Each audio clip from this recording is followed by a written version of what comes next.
किसी को अपने से ज्यादा किसी दूसरे की फिक्र भला कैसे हो सकती है? तू हमेशा उल्टा ही सोचता है। भले मानस भूल गया, कल नहाना को चोट लग गई थी, तब हम सभी कितने फिक्रमंद हो गए थे। लेकिन रात को जब ठंड लगती है तो सबके सब रजाई को अपनी तरफ ही खींचते हैं। इसलिए मैं सोचता हूँ कि सरदार को हमारी कोई फिक्र नहीं है, हम काम करते हैं इसलिए वो हमें खाना देता है। ये हमारे ऊपर कोई एहसान नहीं है। एहसान से कम भी नहीं, कोई और क्यों नहीं दे देता हमको रोटी? सरदार के अंदर कोई महान ताकत है, इसीलिए उसे बिना टोके पता चल जाता है कि फलानी जगह गड्ढा या पानी है, और इसी ताकत की वजह से वो हमारा नेता है। तो ये बता, क्या तू सरदार के माँ बाप को जानता है? हाँ, मेरा बाप उसके बाप की गौएं चराया करता था। अब उसकी माँ मेरी माँ के साथ मिलकर भी जाया करती थी। उसका बाप देसी घी पिया करता था और उसकी माँ इलायची साबुन से नहाया करती थी।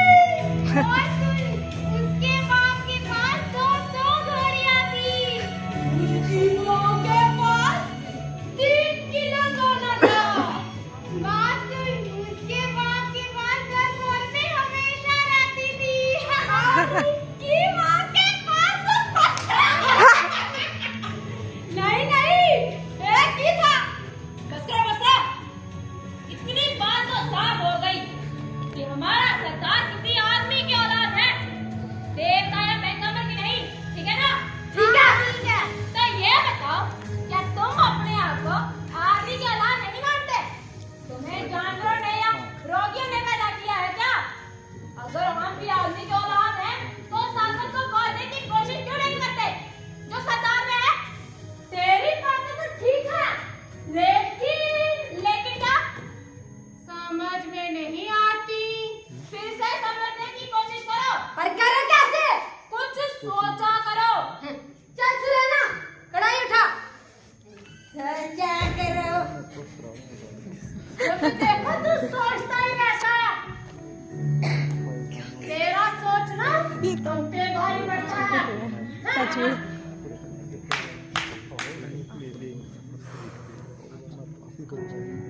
एक बोल ही नहीं रहा, उसने बना दिया।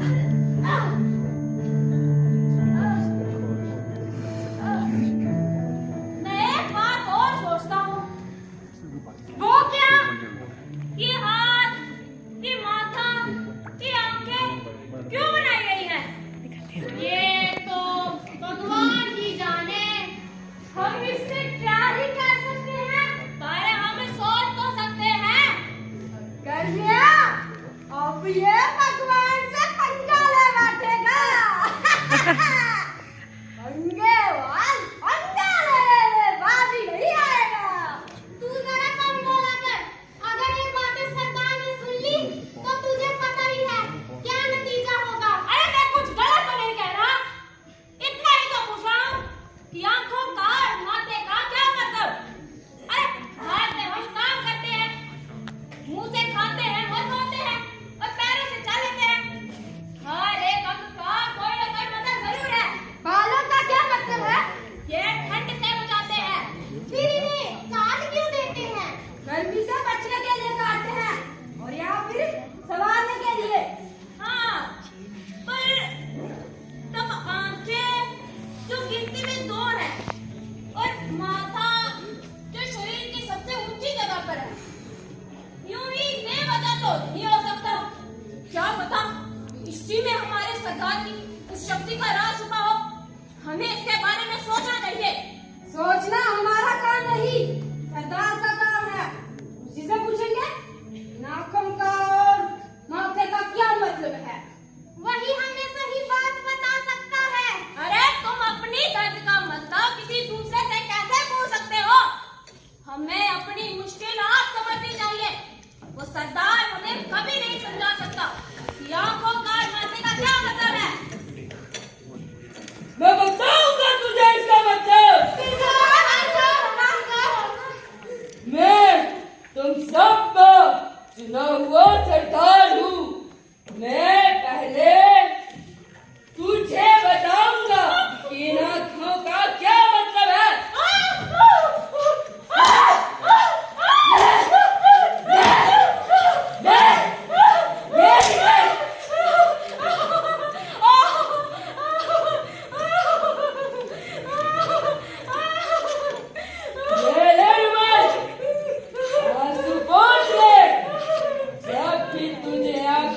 मतलब जानना हुआ और को जेब से निकाल लिया कर।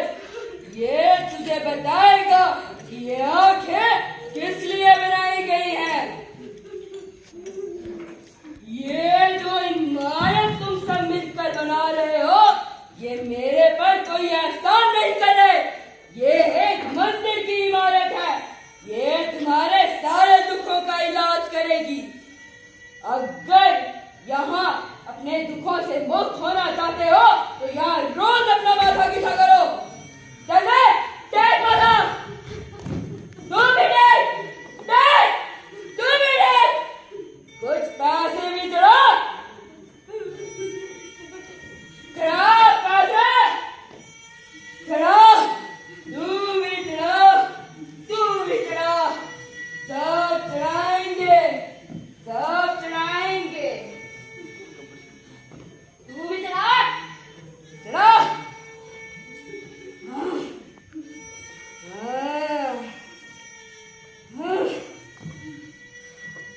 मैं तुम सबका चुना हुआ सरदार हूँ, मगर मैं जालिम नहीं हूँ। अगर तुम चाहो तो मुझे मेरी सरदारी से हटा सकते हो।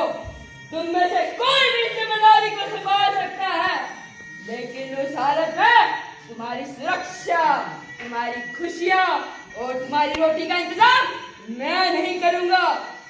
कहो तो अभी सरदारी छोड़ने को तैयार हूँ। ठीक है, अब मैं जा रहा हूँ।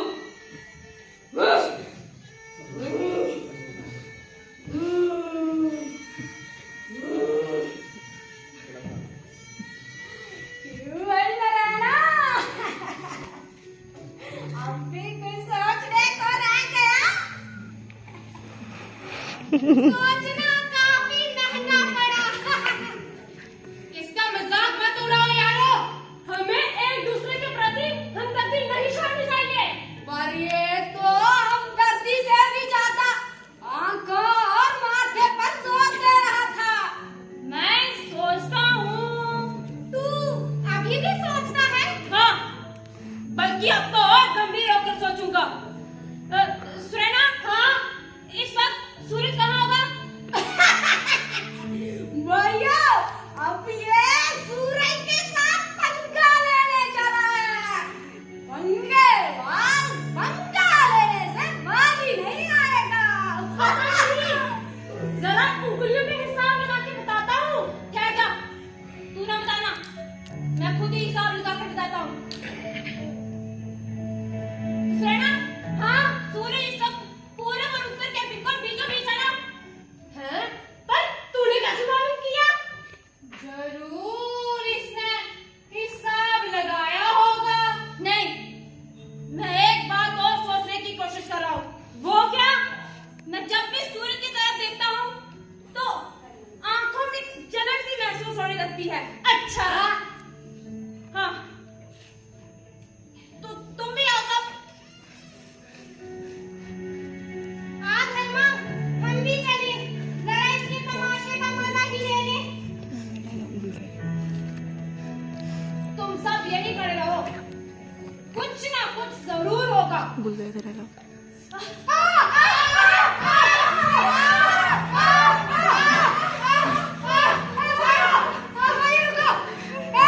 चलो सब, इसकी तो हमें मारने की सलाह है।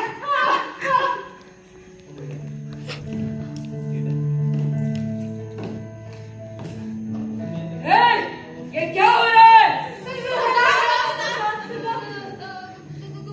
कुछ नहीं सरदार, वो मैं हैरान हूँ कि जब भी मैं सूरज की तरफ देखता हूँ तो आंखों में एक जलन सी होने लगती है।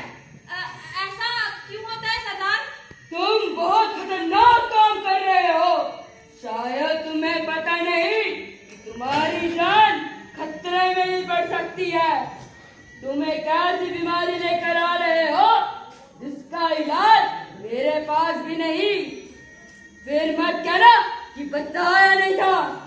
वो तो ठीक है सरकार, पर मुझे जानना था कि ऐसा क्यों होता है।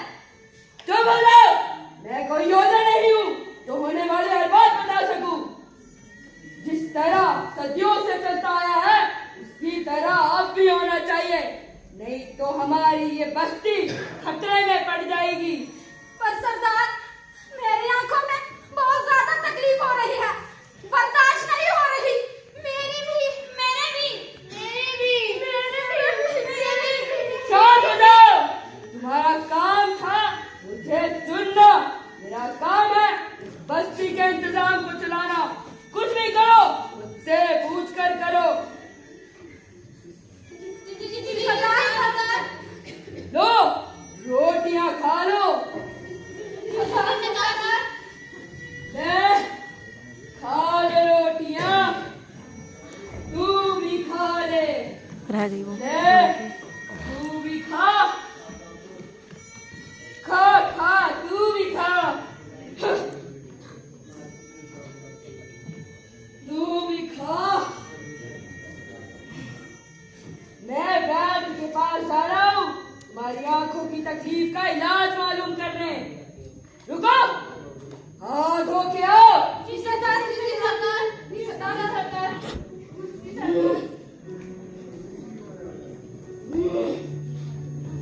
उधरी उधरी उधरी, हाँ ले ले कर।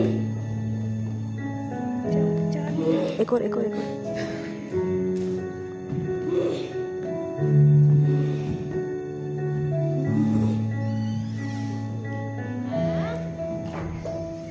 ये क्या हुआ? ये क्या? ये क्या? ये क्या? मेरी रोटियां कैसे कम हो गई? सिर्फ 2 ही रह गई हैं। मेरी भी, मेरी भी, मेरी भी।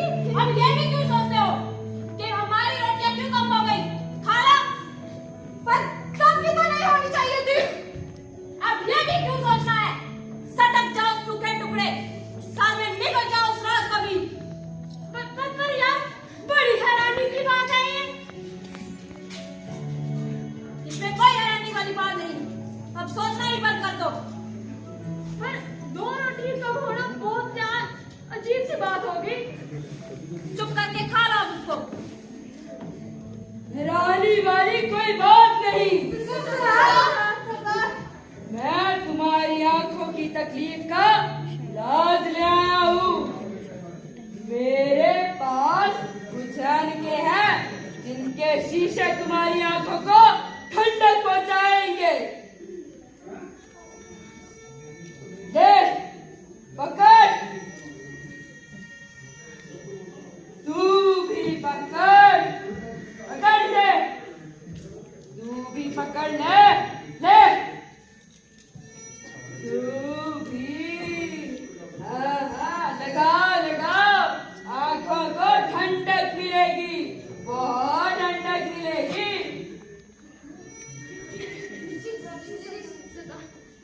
तुझे क्या लगा? मुझे पता नहीं चलेगा।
इसलिए तो सबके बराबर बराबर रोटियां ले गया। कोई बात नहीं, भूलने की कोशिश करो, शुक्र मनाओ, 2-2 रोटियां तो बच गई। हाँ, अगर वो सारी रोटियां उठा कर ले जाता तो हम उसका क्या ही बिगाड़ लेते। बस बस, बात कम, काम करो।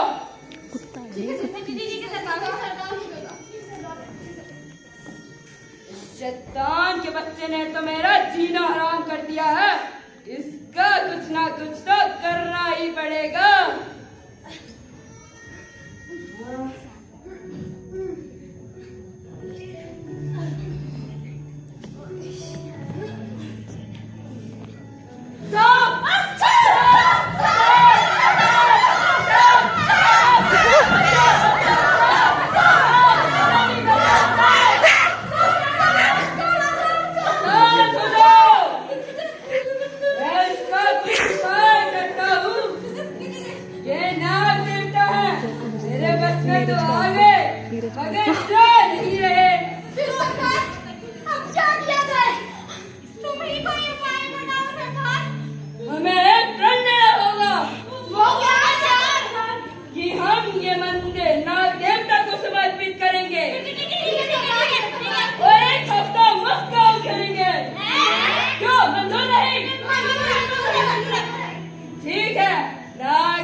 गोरी चमड़ी ने तुम्हारी आंखें इस तरह चौंधे आई कि तुम्हें दिखना बिल्कुल ही बंद हो गया। गोरी चमड़ी से तुम्हारी जान छूटी तो तुमने अपने सरदार खुद चुनने शुरू किए। उन्होंने भी तुम्हारी आंखें नहीं खोली, बल्कि वो तो उनसे भी ज्यादा चालाक निकले। उन्होंने तुम्हारी आंखों पर काली ऐनकें चढ़ा दी और तुम्हारे देखने की बची कुछ संभावना भी खत्म कर दी। मैंने तो पहले ही कहा था कि सूरज की तरफ से मुंह करके खोलने वाली जलन का कोई ना कोई मतलब जरूर है। जो आंखें सदियों से बंद हैं, उन्हें खुलने के लिए तकलीफ तो सहनी ही पड़ेगी। जितनी ज्यादा तकलीफ होगी, उतनी ही जल्दी आंखें खुलेंगी। जंग लगे पेच आसानी से ढीले नहीं होते। तुम बिल्कुल सही कह रहे हो फौजी बाबा। आओ दोस्तों, हम ये आंखें उतार दें और सूरज की तरफ मुंह करके खड़े हो जाए। नहीं नहीं, सरदार से पूछे बगैर हम ये काम नहीं कर सकते। मूर्खो, बेकार में सूरज की तरफ मुंह करके तकलीफ सहने का क्या फायदा? ये अपने आप को मारने वाली बात है। और सरदार मुझे ऐसा कभी नहीं करने देगा। तो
करो जल्दी करो जल्दी करो।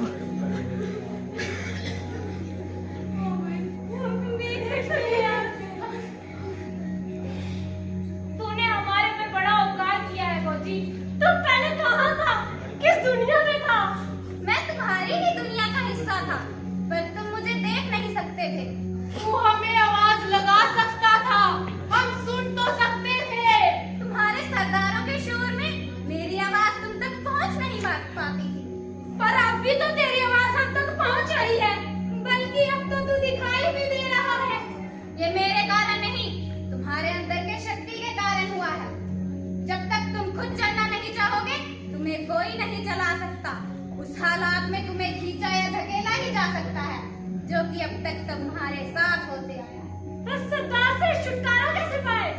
छुटकारा भी तभी मिलेगा जब पाना चाहोगे। आंतरिक शक्ति बाहरी सहायता से कई ज्यादा प्रबल होती है। अपनी आंतरिक शक्ति के सत्य पर पहचानो। तुम्हें कोई नहीं मार सकता। हिम्मत करो, तुम्हें कोई नहीं मार सकता। सही कह रहे हो तुम।